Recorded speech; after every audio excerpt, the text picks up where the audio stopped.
Different style video today. I'm going to show you how to find Indians in Bendigo. So what we're going to do is we're going to start here at the centre of town at the fountain, and we'll walk down there into the building so you can see where it is.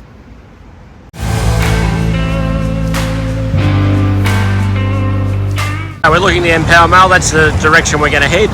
We're in the biggest intersection in Bendigo, right into the centre of town. We're the fountain. We've got the fountain in view, a few other buildings, view, street art galleries up there. But we're going to head that direction. So let's go.